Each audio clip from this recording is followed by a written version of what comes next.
Hi friend, সকলে কেমন আছো? আমি তো অনেক ভালো আছি। আর দেখো, আশা করি তোমরাও খুব ভালো আছো, এটা আমি জানি।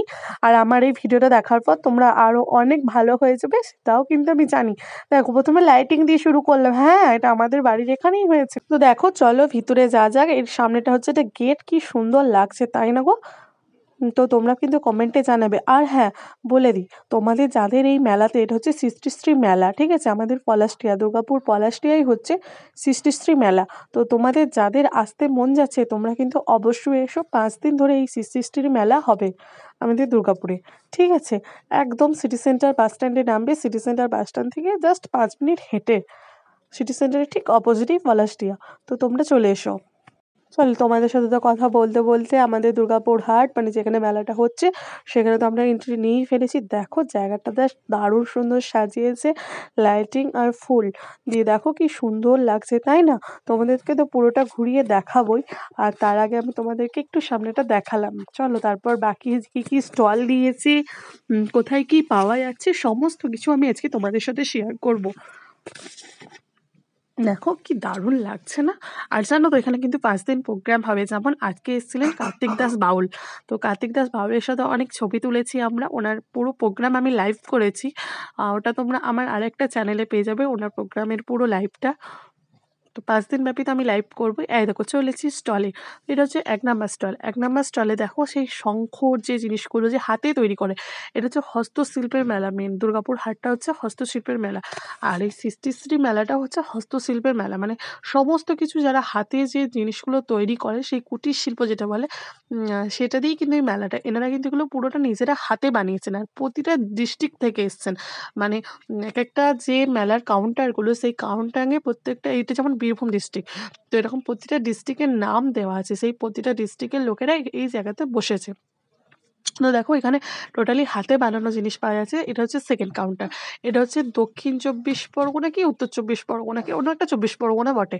তো এখানে হচ্ছে সমস্ত রকমের ওই ইমিটেশনের জিনিস, মানে গোল্ড জিনিসগুলো পাওয়া যাচ্ছে। আর এত সুন্দর সুন্দর গোল্ড জিনিসগুলো, just wow, just wow, just wow, কিছু বলার নেই। আর দামটাও একদম লিমিটেড মধ্যে। দেখো মান্তাসাগুলো দেখো কি অসম্ভব না, মান্তাসাগুলো। আর চোখারগুলোও দেখো, একদম মনে হচ্ছে যেন অরিজিনাল। আর স্পেশালি শাখা বাঁধানোগুলো, উফ, দেখে তো একদম মনেই হচ্ছে না যে এগুলো ইমিটেশন, এগুলো পুরো গোল্ড মনে হচ্ছে। চলো, তারপর সেকেন্ড কাউন্টারগুলোতে যাওয়া যাক। তো এই যে সামনে হস্তশিল্পের মেলা, তো তাই এরকম ডিজাইন করা আছে। এখানে হচ্ছে সেই কাঁথা স্টিচ যেটা বলে, সেই কাঁথা স্টিচের বিভিন্ন রকমের শাড়ি, চাদর, পাঞ্জাবি, চুড়িদার, কুর্তি, এসব পাওয়া যাচ্ছে, ঠিক আছে? এটা হচ্ছে কাঁকসা, কাঁকসা থেকে এসছে এই জায়গা এটা। তার সাথে তো এখানে ওনাদের হাতে তৈরি করা কিছু জুয়েলারিও আছে। তো এখানে একটা মানে নতুন ধরনের জুয়েলারি দেখলাম, চলো তোমাদের সেটার সাথে দেখাবো। মানে তোমরা হয়তো দেখেছো নাকি আমি জানি না, বাট আমার কিন্তু এটা ফার্স্ট টাইম দেখা। ঠিক আছে, চলো তোমাদের দেখাই। আর সেকেন্ড হচ্ছে এখানে ব্ল্যাঙ্কেট পাওয়া যাচ্ছে।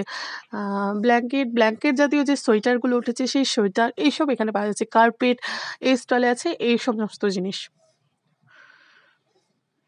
সেকেন্ড সেকেন্ড স্টলে হচ্ছে ব্যাগ। আর ব্যাগ মানে শুধু ব্যাগ না, মানে জুয়েলারি বক্স, কাঁথা স্টিচের চাদর, কাঁথা স্টিচের ওড়না আর কাঁথা স্টিচের কুর্তি।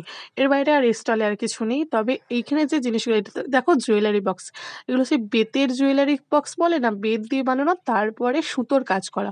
কি সুন্দর না? দারুণ, জাস্ট দারুণ। আমি এটা দাম জিজ্ঞেস করেছিলাম, 150 টাকার মতো মনে হয় দাম বলেছিলেন এটা। চলো নেক্সট হচ্ছে, হ্যাঁ, তোমাদের যে জুয়েলারিটা বললাম সেটা তো আর বলাই হলো না। সেই জুয়েলারিটা তোমাদেরকে একটু দেখাই, দাঁড়াও। মানে সেই তবলা বলে না, এই দেখো, এই যে খোল জাতীয় যে আদিবাসীরা যে জিনিসটা ইউজ করে না, ওই জিনিসের এটা এই জুয়েলারিটা বানানো। আর ব্যাগগুলো দেখো কি দারুণ না? এই ব্যাগগুলো সাধারণত শান্তিনিকেতন সোনাঝুরিতে পাওয়া যায়। তো এই ব্যাগগুলো এখানেও কিন্তু আছে, যেহেতু এটা হস্তশিল্পের মেলা। তো এই ব্যাগও আমার একটা নেওয়ার ইচ্ছা আছে। তো দেখবো নেক্সট দিন। আর যেটা মূল আকর্ষণ, যেটা তোমাদের খুবই ভালো লাগবে, আর এই প্রাইসগুলো আছে একদম লিমিটেড, মানে 250-200 এর মধ্যে হচ্ছে এই ব্যাগগুলো।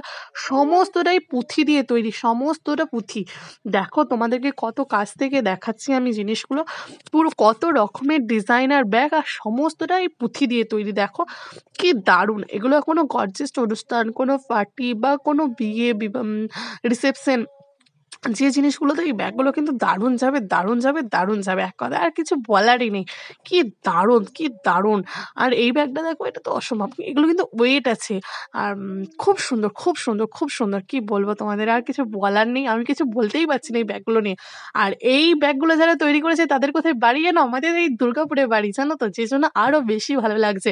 তো 2nd হচ্ছে আচার। বিভিন্ন রকমের আচার নিয়ে ইনি বসেছেন। এই স্টলটা। বিভিন্ন রকমের আচার আছে। আচারে আর খুব বেশি ডিটেইলস এ গেলাম না। কারণ আমার তখন ছেলেটা খুব ডিস্টার্বও করছিল। নেক্সট ওই কাঁথা স্টিচের কুর্তি, শাড়ি সেমই আছে এখানে স্টলটাতে। আর এই স্টলটাতে যেটা আছে সেই মানে চিক জাতীয় যেগুলো, যেগুলো মাটি দিয়ে তৈরি, এই মানে স্পেশাল এই স্টলটাতে ওইটাই মাটির সাজ যেটা বলে। মানে সবটাই কিন্তু মাটি দিয়ে তৈরি এটা। যে লকেটগুলো দেখছো, যে কানেরগুলো দেখছো, সবকিছু কিন্তু মাটি। আর হচ্ছে এটা হচ্ছে স্টেজ।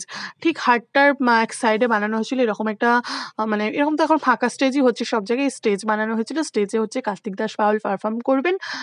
দেখো এই যে চারিদিকে এই যে স্টলগুলো, এই ধারে চারিদিকে স্টল বসেছে।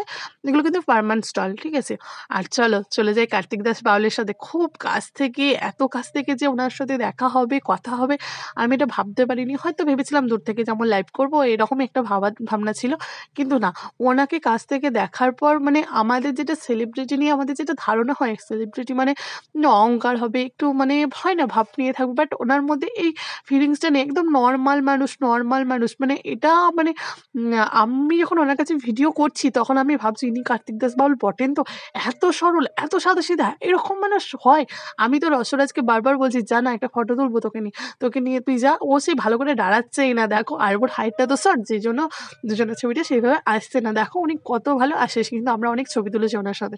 তোমাদের সাথে শেয়ারও করবো আমি একটা ছবি।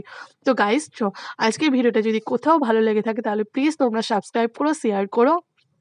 এখনকার মতো টাটা। আবার দেখা হবে তোমাদের সাথে পরের কোনো ভিডিওয়।